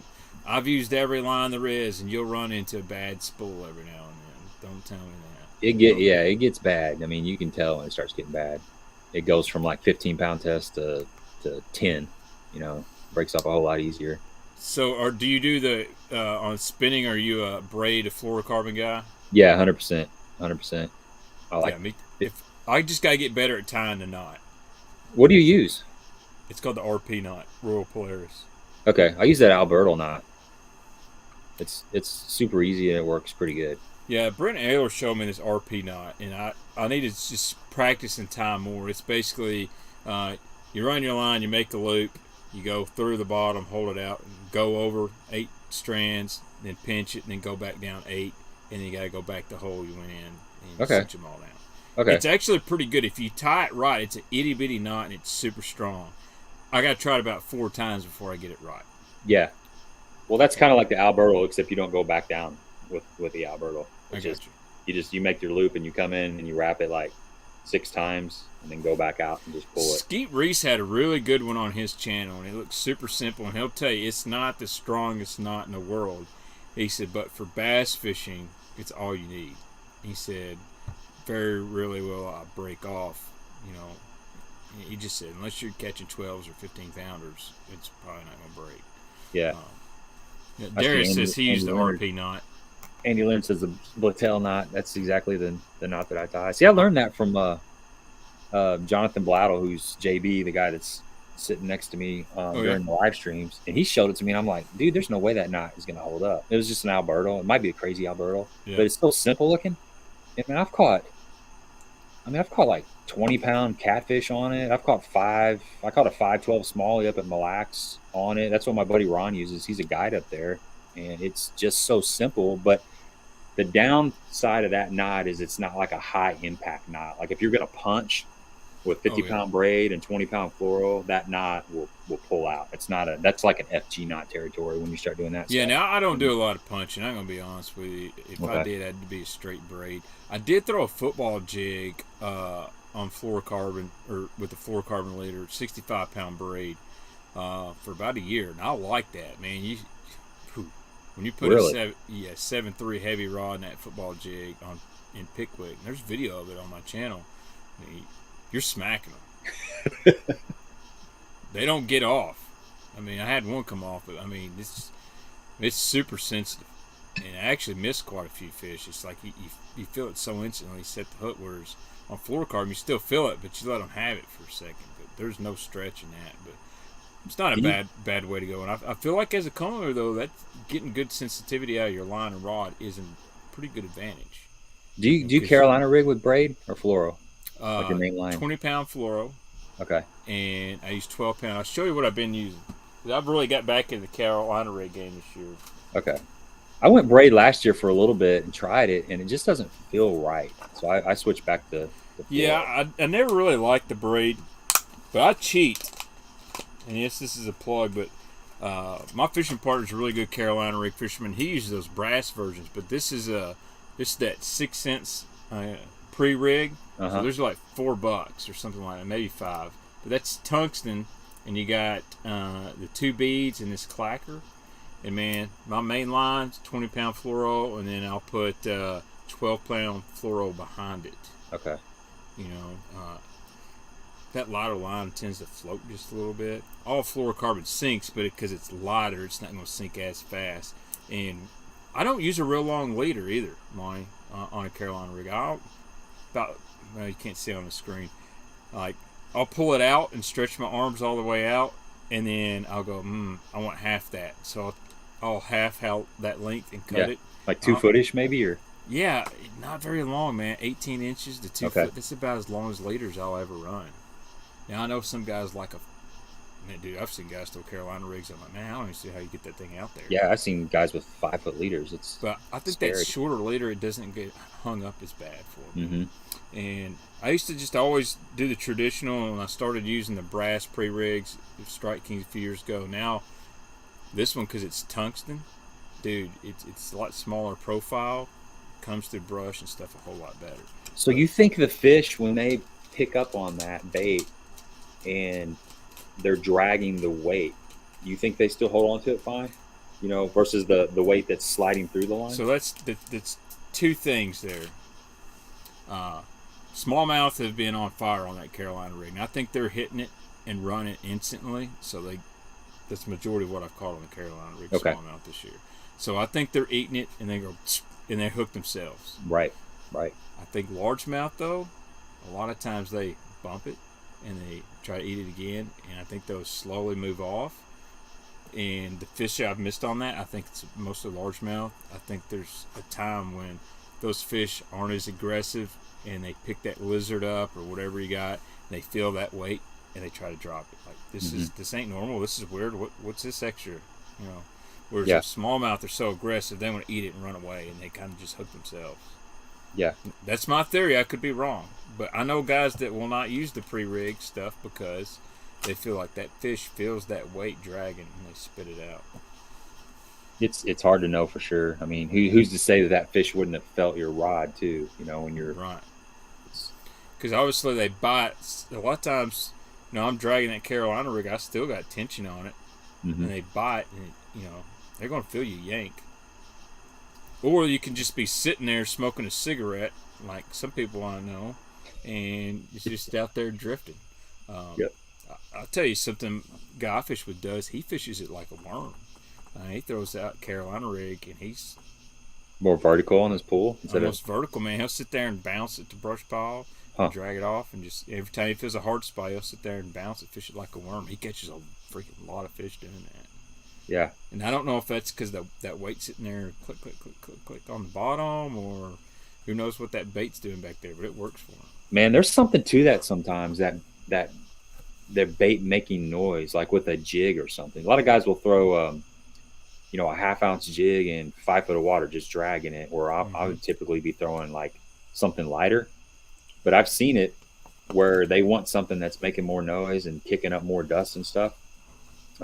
So that's another thing to think about if you're fishing behind somebody in the back of the boat and they're throwing a 3/8 ounce. You don't have to go to a quarter. You might go the other way. You might go 3/4 ounce. You know, you need to go heavy. So how much attention will you pay to your boater? I mean, I always tell people this. I may be dumb, I ain't an idiot. So if my boater's out there and he's catching 6 to 1, or he's caught 10 bass on a rattle trap, I'm probably going to tie a rattle trap on. Oh, heck yeah. Now, if he's only caught one fish and it's a tough day, I may stick to my guns. But when he starts kicking my butt, you know, I don't care who you're sponsored by or anything that, but when you see, and if you're a boater and you see your co-angler kicking your butt, those boaters start digging too. Oh man, I gotta have something like that in here. Yep. I think that's a tip though. Pay attention. I've done it where I kicked my own butt because I refused to do what was working. I've also been a co-angler and just been, cat fish after fish after fish. Not saying they're keepers, but at 11 o'clock in the day when dude hadn't even got a bite and I'm still getting bites. Sometimes you got to pay attention, smell the roses. Yeah, I have no problem. I have no problem making an adjustment. I'm not hard-headed at all. After somebody catches 2 or 3 fish, I'm kind of paying attention to what's going on. Here's a perfect example of that. When I was fishing at Truman just a month ago, I was catching more fish than my boater out of the back of the boat with a watermelon colored shaky head. I had a little centipede worm on there. It was a watermelon. He was throwing green pumpkin. Well, I was probably catching, 3 to 1. You know, not keepers, but I was getting a lot more bites. So I knew that color, there was something about that color and that profile that the fish were liking in that area. And we made a move. We ran probably, about 10 miles away to a different section of the lake. The water was a little bit more stained. He started catching fish on that green pumpkin shaky head worm, and my watermelon worm bite went away. So that's when that Husky Outdoors worm that I was just showing you a while ago, that's when I put this on and I started getting bites. So I was paying attention to the boater, not just what he was throwing, but the color he was throwing. Because different parts of the lake, especially a big lake, a lake like Kentucky Lake or Truman or Lake of the Ozarks, wherever you're at, there's groups of fish that live in certain lakes. Some I agree with that. One area will be hot, one area will be cold. They'll also be on a certain bait in one area and not that bait in another area. And if you don't make that adjustment, you're going to go a couple hours without getting a bite, and you may have passed through some opportunities that you can't get back because you didn't make that bait change. And so that's another thing, is not just the bait, but pay attention to the color that the guy in the front of the boat is throwing. And pay attention to his retrieve. Sure, that's a good point. I tell you where, and that's where I see a lot of guys say, man, I was throwing the same guy as him, and I couldn't figure it out. Man, we were throwing the same bait, same color, couldn't figure it out. And I've got a friend that's very observant. He's a teacher. He's a good dude. You'll see him on a video whenever I get it edited, probably next week. His name's Tim. But one thing I noticed with Tim, he's very observant. Like if I'm fishing a lipless bait, a few weeks ago, we were fishing a lipless lake, and I'm catching a lot of fish, and he's catching a few too. And he'll sit there and tell me, now I've been watching you fish that, and he said, you're not just yo-yoing it. You're doing this and you're doing that. Or I'll notice about every other cast, you'll really slow it down and speed it up. And he said, I think what you're doing, you're really triggering them. Whereas I've just kind of been lightly yo-yoing it, and you're just getting real aggressive. And I think that's a big thing if you're a co-angler. Not just get hung up on your bait and your color. Watch that guy's retrieve. Even if it's a jig or a Carolina rig or a crankbait, you'll see some guys that are crankbait fishermen. They're reeling it, and they're twitching the rod just enough. You never ever really notice it until you just watch them long, and all of a sudden you'll see them kind of do a little something different. And, that's huge. I mean, that is huge. I've learned that from me being in the front of the boat with my team partner Jerry, fishing some of these Wednesday nighters over here at Cedar Lake. He'll catch a lot more fish behind me. A lot of times he's fishing max scent, which is, we can talk about scent too. I think there's something there, but he's fishing super slow, like just like you said earlier. He's practically smoking a cigarette. He's just sitting there, just moving it a little bit and just let it sit and moving it a little bit. And he's catching the fish that passed up my bait because I'm moving it too quick. That tournament this year at Kentucky Lake, where I think I finished third or whatever. I was fishing behind my boater with the exact same worm. And we went down this rip-rap stretch, and I caught 4 smallmouth behind him. He never got a bite. But he was fishing faster than I was with a heavier weight. I was fishing a lighter shaky head. We were both fishing shaky heads, both the same worms.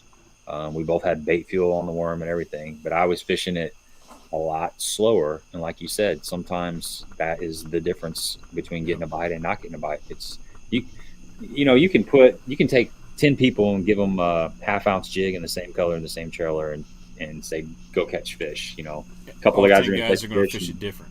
They're all going to fish it different. Yep. But there may be that one or two that really catches them, and that difference may be the retrieve. And then the other day they may want the other retrieve that wasn't getting bit the day before. Fish are crazy. Yeah, and that kind of all goes back to don't get tunnel vision.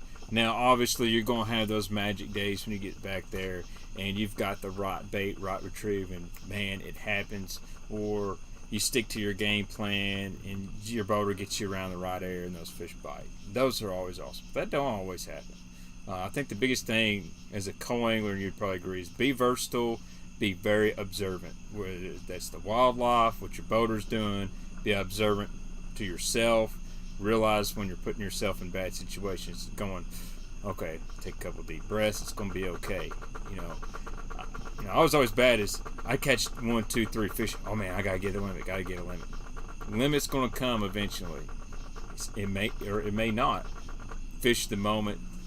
I hate to quote a guy's YouTube channel, but fish cast to cast. Don't fish at 8 o'clock like you're trying to weigh in at 9:30. You know what I mean? You got all day. Yeah, keep that bait wet. I know there's been several times, like when I very first started, where I'm changing baits all the time. You're cutting.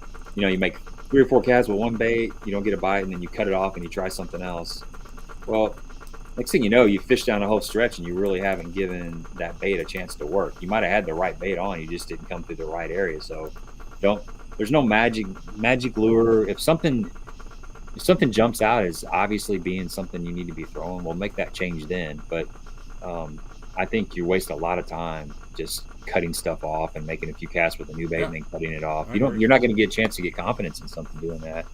Just pick your confidence bait. I apologize if y'all hear that thumping. My wife has decided to do laundry now. Oh, I thought your neighbor was jackhammering his driveway out or something. No, that's my wife decided to do the laundry. She always does this when we stream, and I even text her said, "Would you wait till after stream to do laundry?" And you know what she told me when I walked in the house when we started? I said, "That you weren't doing laundry." She said, "Oh, I forgot." Yeah, I'll remember. I had a drip. I'll remember that. I had a drip over here on whenever somebody was taking a shower upstairs, that there was a drip in my plumbing right here, and I had a bucket down there, and so a lot of times we'd be in the middle of a live stream, and somebody would take a shower, and you just hear this drip, drip, drip, drip, drip, drip. Yeah, well, see, back in the day, I used to be bad about not changing my smoke detector batteries, and I had one that the batteries were always fresh, but it would just keep beeping, and so it used to be a running joke. You'd hear it beep. I mean, I did it for like a year. But. That's annoying. Right. We've almost been at this. We've been at this thing for like an hour and 35 minutes. Anything else? Any other baits you got laying around you want to show, guys? Anything you've had a lot of success on? You got a special jig, a spinner bait, or another secret juicy bait that we haven't mentioned?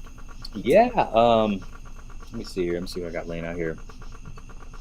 Oh, another bait that works really good in the springtime, and I think this is actually very underutilized out of the back of the boat, is a stupid tube.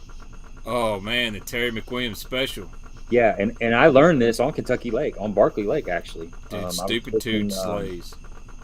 Back in 2015, I met a guy that actually made these tube heads. He got me fishing this stupid tube. But this is kind of a sleeper bait. I don't fish it. It works all year long, but it seems like in the spring when you got somebody that's throwing a jig in the front of the boat, rig up this little stupid tube. And a lot of times you'll catch bigger fish for whatever reason. I think the thing about this jig head being on the inside of the bait versus like a Texas rig is this nose has a tendency, and you got this line tie that's, basically a 90 degree, it's vertical, it's coming out of the top. The nose of this bait has a tendency to get hung up, and it causes it to flip up. And when it does that, these tentacles kind of float up, and it's kind of got that crawfish look, whereas a Texas rig just kind of has a tendency to slide over stuff. So there's definitely a difference in having this jig head on the inside of the tube versus the weight on the outside. But this is like a little sleeper bait. I don't think enough people throw this. Jacob Wheeler's won a lot of money on a stupid tube. Is that right? Yeah. Yeah, I'm not surprised. You're not going to hear him talk about it, but I know he's won a lot of money on that thing. Yeah, like in this color right here, like this green pumpkin orange in the springtime is one of my favorite colors for sure. So I got a buddy, his name's Jared Caesar. I don't know if he'll listen to this or not, but I'll give him a shout out. I think it was in 2018. He won the ABA as a conway out of Paris, and he won it on a stupid tube, first term of the year. He only had to weigh 3 fish. He had almost 12 pounds and 3 bass. Stupid tube. Yep, I believe it 100%. I've had some pretty good tournaments on the stupid tube as well. I did real good in a regional down at Neely Henry, fishing for spots on a stupid tube. That's actually first time I'd ever fished it was in a tournament. Guy was talking about it, and I wasn't getting bid on anything, so I tied it on, and it paid off. But yeah, that's really it. I mean, I got a handful of other stuff around here, and maybe we can come on again. I can get on here again sometime. And we can go through some like kind of oddball baits and stuff. Dude, I got a bunch of odd anytime, man. I've enjoyed having you on here tonight. I really hate to get off here. I mean, we don't have to if you want to. Mainstream Fishing says jackhammers $10 on TW summer sale. All right, guys, if you're going to shop at TW, hit a link in the chat, and there's one in the description. It's my TW affiliate link, so go get you some $10 jackhammers. Anything else you got, Monty? I feel like we could cover some more stuff, but I'm glad you're on here. Anytime you get down to the C list on the celebrities that come on your stream, let me know. Again, I owe you one over there. We can just straight up talk some baits. But anything else you want to add to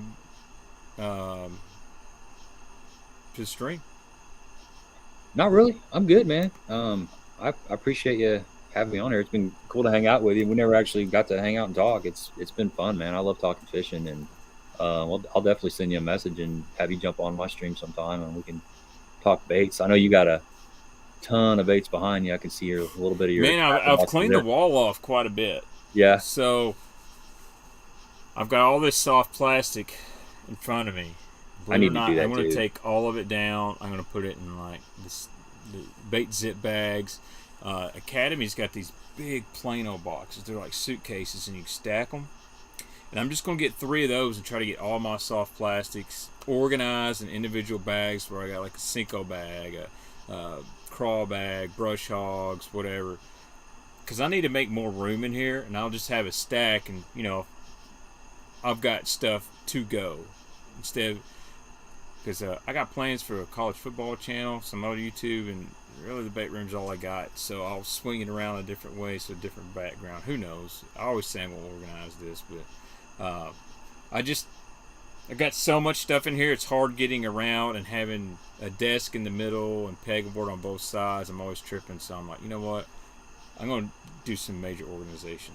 So. You got to stay on top of that stuff, man. It's like I had crap everywhere in this other room, and I took one day and I built shelves. I just built a whole bunch of shelves, and I got all my stuff up on the shelves just to get it up off the floor. But you keep getting stuff every time you go to the tackle store. I go to buy Academy. I go in there to buy like a pack of speed worms or speed crawls, and I end up spending $100. And then it goes on the floor next to my other stuff that's on the floor. Next thing you know, you're like, Jesus, I got to do something about this. I got an Academy card the last time I was in there. Look out. Well, that's what my mom said. So Junior had to get school clothes, and I was like, well, you know what? I'm just gonna. I own 1 credit card, it's the Lowe's card, and I've had it for 2 years. Yeah. And I hardly ever keep a balance on it. And I'm the same way. So they're like, will you sign up? You'll get $15 off. I'm like, yeah, well, you know, whatever. And they're like, here, you're approved. Your limit's X thousand. I'm like, whoa, you know, I just want to put $100 of school clothes on there. And they're like, and I end up, you know, I paid it almost all the way off, left like a $10 balance on it. But my wife was like, got an Academy card? I'm like, yeah. I said, can I hold that? It ain't a Tackle Warehouse card, don't worry. Yeah. I'm only going to use it there. I saw somebody say I look like Keith Combs' cousin. I got that a lot. I used to get that quite a bit, that I look like Keith Combs and James Hetfield from Metallica. Some people say I always look like James Hetfield from Metallica. It's like goatee, I guess, and the sideburns. Yeah, I could see that. Yeah. Well, Monty, I'm going to jump off here, man. I'm ready for you to come back whenever. We'll do a follow-up. Are you going to fish the Super Tournaments or in the BFL Regionals? I am. We got the Super Tournament in the LBL division. I got the Super Tournament at Lake of the Ozarks in the Ozark division. I'm sitting in 20th place in the LBL division. I'm like 34th, I think, in the Ozarks division. So I just need to put 1 keeper in the boat to punch my card for the regionals. So, yeah. It's been fun, dude. Everybody out there, if you don't mind going over and checking out my channel, 10 Horse Monty on YouTube, obviously. I'd appreciate a look at least. I do a lot of stuff in Southern Illinois, Southeast Missouri. I got some Kentucky Lake videos. I got some Lake of the Ozarks, Table Rock Lake. I got some Mille Lacs stuff. It's mostly, a lot of it's on the water fishing stuff. I do kind of some technique specific stuff. It's not like, there's no clickbait, cheesy, in your face kind of gimmicky stuff. It's I try to keep it real. I try to have bait works 50% of the time, 100% of the time. Yeah, exactly. Only 5% of pros are actually using this the right way. There, you won't really find much of that. I just try to keep it real, and I try. Yeah, man. Same here. I mean, I try to get creative with my titles, but I don't try to clickbait it too hard. I enjoyed that video you did with Menendez, that last one where you guys were catching those schooling fish. Yeah, I really wasn't supposed to put that. They told me like, hey, don't you don't really need to release any media or whatnot on this bait till like the 1st of August when that bait drops. And oops, it's like, you know what, man, I didn't really catch but one good one on there, but a lot of people said they really liked it because me and Mark are just shooting the BS and whatnot. It was cool. I told him, and he's like, sounds good to me. You know, he said, bring your GoPro. So anytime I film him, unless it's just absolutely tough, you know, because it is going to happen when we come out to Kentucky. Sure. It's going to take a whole 8 hours to get a 30-minute show. I almost thought about wearing my GoPro while I'm filming and doing a video on actually filming a television show where you hear me, like, telling, this is how I want you to say this is this. You know, because, you know, somebody made a comment, said, well, I don't like the setup TV shows. Well, nothing's really set up, but when you want to educate somebody it's hard to do it from just a GoPro and whatnot. When I can, all right, sit down, show me how you rig that, show me how you go through your selection, and you can hear me generating, the questions, and then to come back through. The deal is, you want to feel like the cameraman's not there, and I try to show that. Now, obviously, we run GoPros and other things, and you're going to see me. So, but it's hard to do. It's tricky. It's hard to film yourself too, man. Like even just to get in the bait room and film an unboxing, because I'm OCD and I want everything lit up, and I don't want to be like everybody else. But just moving stuff around, and I've got 4 tripods. I've got this one little guy here for a phone, and just to get the lighting right. So it's wild. I got a lot of respect for the guys that are putting 5-6 videos a week, like Ben Milliken. I mean, Ben's just doing it tactical, all that stuff. So masters, man, they're masters. Well, dude, I gotta be at work at 5 o'clock in the morning. I gotta work for 7 straight days, pretty much. Man. But enjoyed it, Monty. I enjoyed it, guys. Go check out Monty's YouTube channel. It's 10 Horse Monty. I don't know anything else to add. Make sure you hit the like button. Go subscribe his channel. Comment on this after the video if you like to. Like a different guest to come on. I'd love to see your recommendations. And anyway, I'm going to jump off here. You guys know, use my Tackle Warehouse affiliate link. I'm sure they got those Joel shaky heads on there. They carry Cumberland Pro products too. And be sure, Monty, after the video, if your worms you showed off, if they got links to buy them, put them in the comments on the video. That way we can get the people some baits. So appreciate that, guys. Y'all have a wonderful night. And I'm going to end the broadcast. I'll probably see y'all. I may try to stream Saturday night. We'll see. All right. Thanks, everybody. Enjoyed hanging out.